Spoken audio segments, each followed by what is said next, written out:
Now, yesterday, oil giant Shell appeared in court, and this in a bid to overturn a December 2021 temporary interdict barring the company from conducting seismic blasting for fossil fuels along the oceans of the Wild Coast. So community organisations, which are the applicants in the matter, want the court to rule that the granting of the licence was unlawful as due process was not followed. So tonight, our sister SABC News investigative program Special Assignment presents part one of Blood in the Water, which provides context to this volatile and critical issue. Take a look at this from producer Hazel Friedman and video journalist Shamil Elberton. And this is what they put together.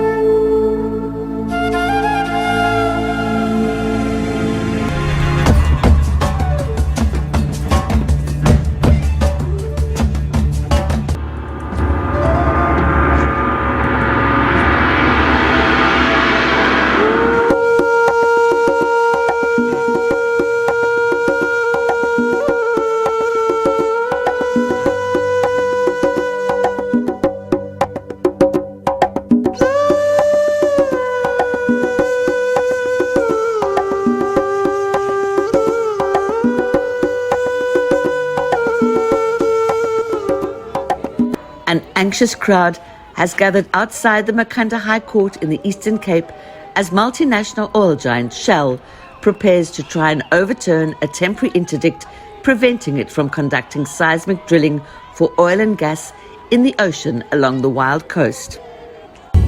6 hours away is the town of Port St. John's, nestled in the Wild Coast, one of the last truly untouched parts of South Africa. Cameraman Shamil Elberton and I are travelling to the town with 34-year-old Nkopile Jojo, who grew up in Mtumbani, a hillside village surrounding Port St. John's second beach, globally renowned as much for its fatal shark attacks and lethal riptides as it is for its breathtaking beauty. Everything I've done it in this beach. So second beach, some other people can say it's one of the dangerous beaches, but for me, this was my background. It's only 500 meters from my home to here. So I grew up in this place. Born during apartheid to parents who straddled both the ancient cultural traditions of Western Pondoland and the increasingly urbanized world, Jojo understands both worlds. The ocean and humans, they've got a connection. Because at the end of the day, this water, it's life, and also there's some beliefs that people, when they need to cleanse themselves and also enjoy themselves and realize that actually they're connecting with nature, they utilize the ocean. The elder generation, they were very heavily imbued in the old traditional customs, and their spirituality says that their ancestors live in their version of heaven, which is under the water. So consequently, only children were really allowed to splash around in the shallows. John Costello is a world-renowned photojournalist, adventurer and conservationist whose personal history is inextricably tied to the history of the Wild Coast and Port St. John's in particular. He was also the commander of the Port St. John's National Sea Rescue Institute from 1999 to 2019. In the pre-independence days, it used to be mostly the white people who came down here on holiday. And all of them had grown up swimming, splashing around in pools. And then with the influx of the indigenous people, the number of drownings increased. There was lack of information and understanding of the water. So my mother didn't want us to be lifeguards because she didn't know nothing about water. She couldn't swim. His childhood dream was to become a lifeguard, to embrace the raging waters, to assist his community in overcoming the traditional cultural taboos associated with the ancestral ocean spirits, and to preserve and promote the marine ecosystem. God has really blessed Port St. John's because Port St. John's on its own is the only town that have all the four spheres in one place. A river and an ocean, a forest and a mountain in one place. So it's quite an opportunity and a great thing. In some respects, his dreams have been realized. Today, he is an accomplished lifeguard, diver, swimming teacher and marine expert. Together with his peers, he has performed jaw-dropping rescues, sometimes putting his own life at risk. Just after those incidents, I felt that I don't think this would do, because I once said, no, I won't see myself into the ocean. But understanding that the conditions of our lives, there are no jobs, nothing that can be given to the community. We don't have anything. So the only option you would say, in order for me to sustain my family, I must go and work into the ocean. The need for lifeguards along this coastline is crucial, not only for ecotourism and safety in the sea, but to prevent drownings in the rivers and estuaries. There are 10 beaches in Port St. John's alone, and that's not counting the surrounding lagoons and the Mzimvubu River.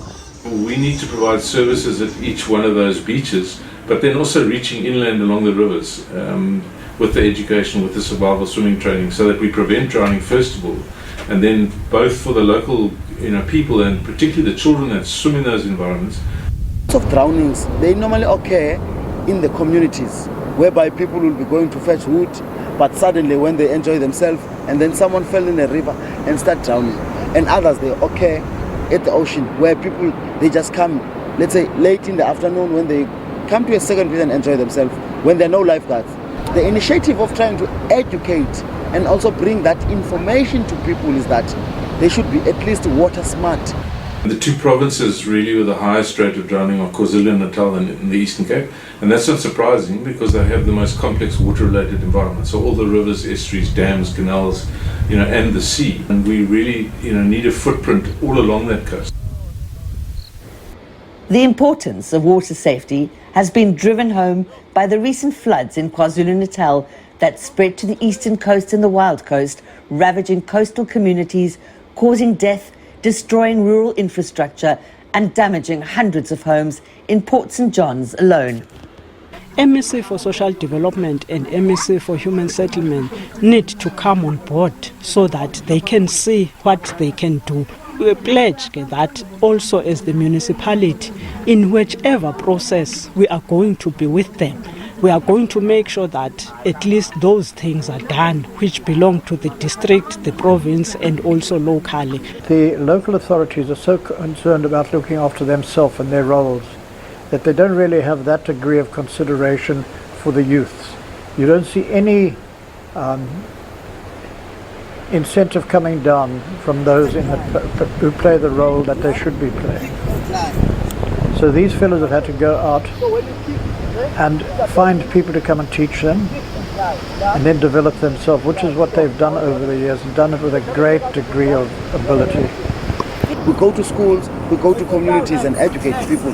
At the end of the day, it's not something that is sustainable because we're not getting so much money, but the little money that we have, we always bring back to the community.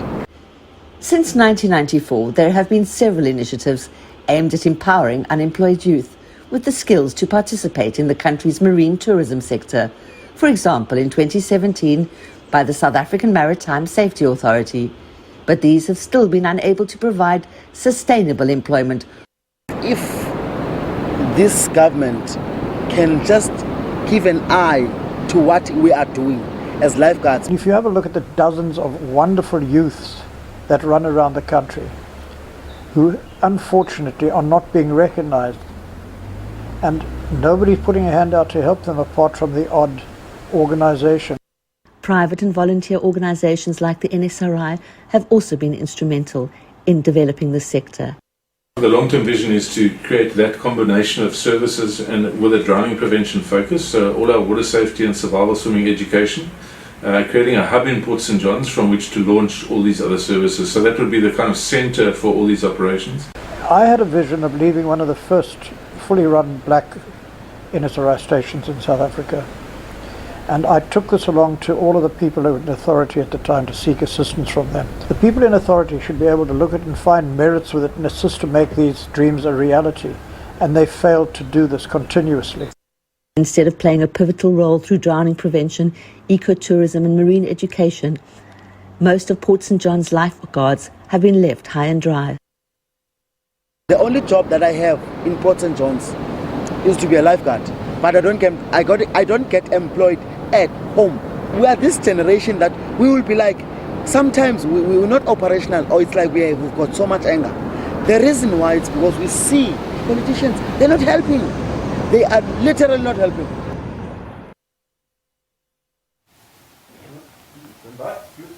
All right, well, there you go for the comprehensive report. Don't miss special assignment tonight at 8:30 on SABC 3.